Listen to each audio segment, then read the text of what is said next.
कुछ लोग ऐसे होते हैं जो बेवक्त मौत को भी बदल देते हैं। इतना खून देख के लगता है इसे बड़ी बेरहमी से मारा है। सर, ये खून उसका नहीं। केजीएफ की असली कहानी क्या है? केजीएफ से कितना टन सोना निकला था? कितने डिग्री सेल्सियस तापमान रहता था इस खदान में? जी हाँ दोस्तों, एक बार फिर से आप सभी का स्वागत है हमारे चैनल बॉलीग्राफ स्टूडियोज की इस नई अपडेट में।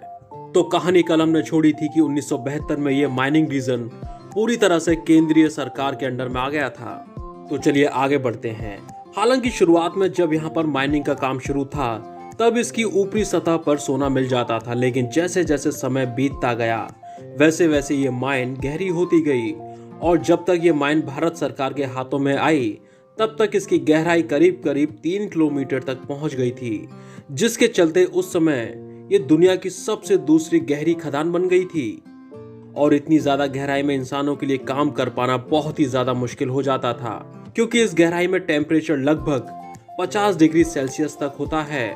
और ये भी एक वजह थी कि यहाँ पर काम करने वाले मजदूर अक्सर मौत के मुंह में समा जाते थे। साल 1880 में शुरू हुआ माइनिंग का ये काम 120 साल तक चलने के लगातार बाद से 2001 में हमेशा के लिए बंद कर दिया गया और 120 सालों में इन गोल्ड माइन से लगभग 900 टन से भी ज्यादा सोना निकाला जा चुका था।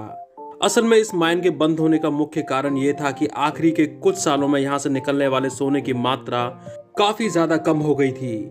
शुरुआत में यहाँ खोदे जाने वाले प्रति 1 टन अयस्क में सोने की मात्रा 47 ग्राम के आसपास होती थी, लेकिन 1990 के बाद से ये मात्रा सिर्फ 3 ग्राम प्रति टन रह गई थी।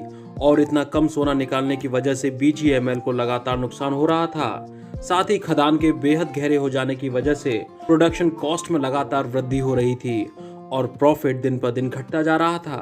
और इन्हीं सब कारणों के चलते इस माइन को 28 फरवरी 2001 के दिन हमेशा के लिए बंद कर दिया गया। इस खदान को बंद करने का फैसला भी काफी अचानक लिया गया था, जिसकी वजह से यहाँ रहने वाले लोगों की जिंदगी पर इसका बहुत ज्यादा बुरा असर पड़ा। जो लोग खदानों में काम करते थे वो लोग रातों रात बेरोजगार हो गए और माइनिंग बंद होने के बाद से इस एरिया में पानी और बिजली जैसी जरूरी चीजों की आपूर्ति भी सही ढंग से मिलना बंद हो गई। एक समय जो जगह अपनी खूबसूरती, सुख सुविधाओं और साफ सुथरे वातावरण के लिए मिनी इंग्लैंड कही जाती थी, आज वही जगह भयानक नर्क की तरह नजर आती है। तो ये थी केजीएफ यानी कि कोलार गोल्ड फील्ड्स की असली कहानी।